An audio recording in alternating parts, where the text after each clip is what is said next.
Does it fill you with a sense of growing dread? That slow, sinking feeling in your gut, watching a situation unfold that you just know is heading for a painful, inevitable conclusion? Because right now, that's the unsettling reality for fans of the Montreal Canadiens. A franchise that has, by all accounts, done everything right in its meticulous rebuild. A team that should be riding a wave of pure, unadulterated optimism. Yet, they find themselves once again grappling with the same agonizing question that has shadowed them since last summer. What in the hockey heavens are we going to do with Patrick Laine? Is this grand experiment already a spectacular failure? Or are we simply witnessing another frustrating, almost inevitable chapter in a perplexing saga of a supremely gifted player who just can't seem to find his footing, his place, his consistent rhythm? The anxiety is real, folks, and it's only October. Before we plunge headfirst into the depths of the Laine dilemma, let's establish the crucial context that makes the situation so particularly vexing, so utterly confounding for everyone involved. The Montreal Canadiens aren't supposed to be dealing with these kinds of existential headaches right now. They're supposed to be celebrating, basking in the glow of a meticulously executed, brilliantly conceived rebuild. This is a franchise that, against all odds and defying many skeptics, executed one of the most efficient, intelligent transformations in recent NHL memory. A focused, 3-year metamorphosis has turned a struggling, rudderless organization into one of the league's most electrifying young teams, brimming with potential and a clear, compelling identity. General Manager Kent Hughes deserves immense credit here. He has displayed a masterful combination of patience and aggression, stockpiling draft capital with surgical precision, and then watching those selections blossom into legitimate, impactful NHL talent. Last season's playoff appearance wasn't a fluke. It wasn't a Cinderella story. It was validation, undeniable proof that the foundation is solid, that the vision is working, that something genuinely special is being constructed in Montreal. Hughes hasn't been content to simply wait for his young core to develop organically. He's been proactive, strategically adding complementary pieces designed to accelerate the timeline, to push this team from promising to contender. Some of those moves have been brilliant, inspired even, and then there's Patrick Laine. When Montreal acquired Laine from Columbus last summer, the hockey world's reaction was, to put it mildly, complicated.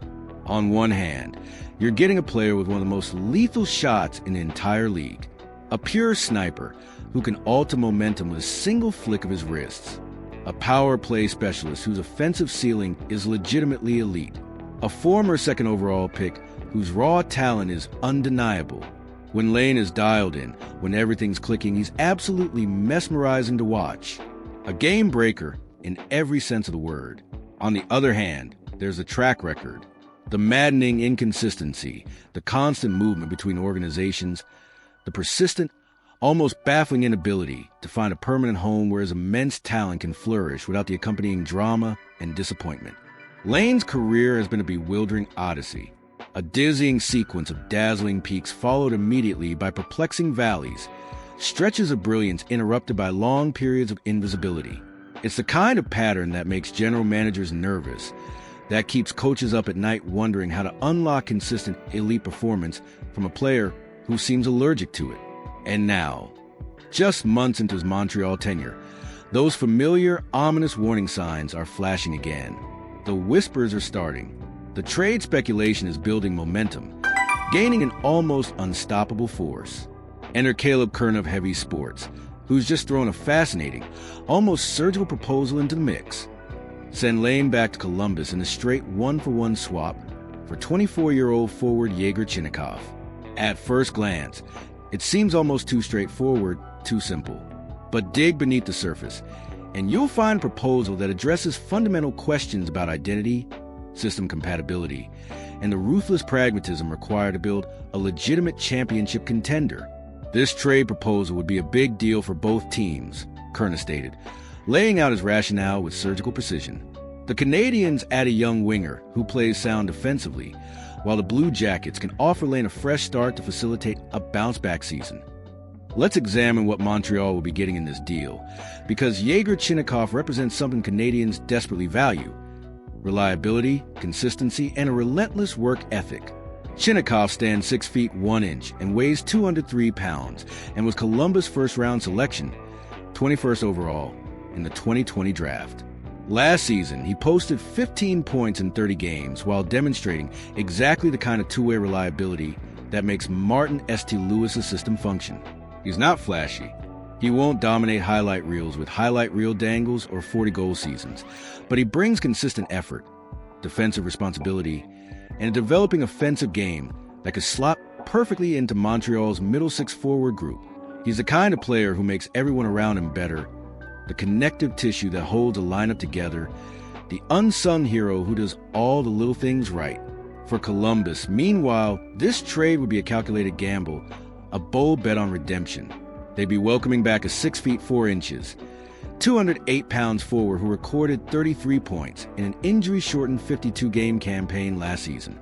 They'd be gambling that familiar surroundings, a return to the team that drafted him, might finally unlock the elite potential that's been tantalizingly close but frustratingly out of reach. The timing of this trade proposal couldn't be more pointed, especially when you consider what just happened in Toronto. Laine is entering the fourth and final year of the 4-year, $34.8 million extension. He signed with Columbus back in 2022, carrying an $8.7 million cap hit, a substantial investment in a player who's yet to consistently deliver on his immense promise. And his season-opening performance against the Maple Leafs? It was, to put it mildly, a disaster. Wednesday night against Toronto should have been Laine's opportunity to silence the doubters, to prove his value, to show Montreal exactly what they acquired. Instead, he found himself relegated to the fourth line, logging the second lowest ice time among all Canadiens forwards. The limited minutes were bad enough, but what he did with those minutes was worse. A -2 rating, an ill-timed first-period hooking penalty that disrupted momentum, and perhaps most damning for a player whose entire value proposition revolves around his shooting ability. Just one shot on goal. One single shot. For a pure sniper earning nearly $9 million, that's not just disappointing. It's alarming. It's the kind of performance that accelerates trade conversations rather than silencing them. Here's the uncomfortable truth that's becoming increasingly difficult to ignore. Patrick Laine doesn't fit what Montreal is building. Martin St. Louis has cultivated a specific identity in Montreal, a high-tempo, defensively responsible system that demands complete buy-in from every single player. Speed, relentless effort, two-way accountability. These aren't optional characteristics. They are prerequisites for earning ice time. Laine is a specialist, an offensive weapon designed to find soft ice, get a shot off, and light the lamp. There's nothing inherently wrong with that approach. When it works, it's spectacular, but it requires an entire system to accommodate that style. It requires line mates to retrieve pucks, create space, and feed him in his sweet spots. Montreal isn't built that way anymore. They're not going to reconstruct their entire system around one player's strengths, especially when that player hasn't consistently delivered on his potential. Chinakhov, by contrast, embodies everything St. Louis values. Responsible defensive play, relentless work ethic, the ability to contribute across all three zones. He might not have Laine's offensive ceiling, but he has something potentially more valuable: reliability. Beyond the on-ice fit, there's a compelling financial argument for this trade. Moving Laine's $8.7 million cap hit will provide Kent Hughes with significant flexibility. That's breathing room to make deadline acquisitions, extend emerging young stars, or simply maintain maneuverability for future opportunities. In today's cap-strained NHL, that flexibility is precious, a strategic asset that can make or break a team's championship aspirations. For Columbus, reacquiring Laine represents a calculated gamble. They're still deep in their rebuild, accumulating assets and developing their core. If Laine rediscovers his elite form, even temporarily, he becomes either a valuable offensive weapon for their future or a highly sought-after trade chip at the deadline for a contending team desperate for scoring. It's a low-risk, high-reward scenario for a team that can afford to take chances. And sometimes, just sometimes, a return from familiar surroundings can reignite a player's passion and performance, providing that elusive spark. So, here we are, barely into the season, already having this conversation again. The Patrick Laine enigma continues to confound. He possesses every physical tool necessary to dominate at the NHL level. The size, the shot, the offensive instincts.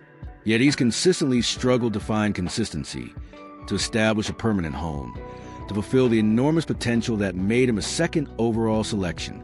Is it coaching? System fit? The psychological weight of expectations?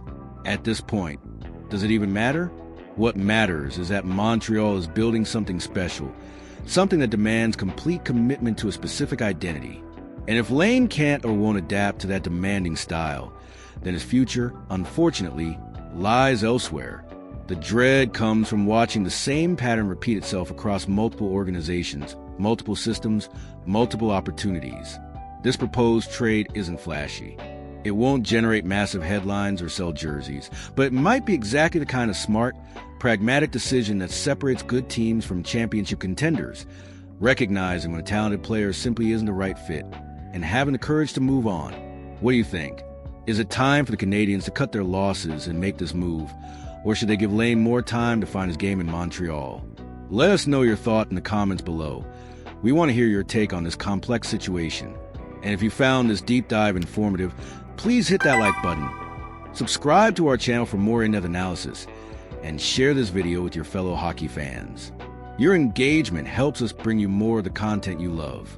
Until next time, keep the conversation going, and may your team always find the right pieces for their puzzle.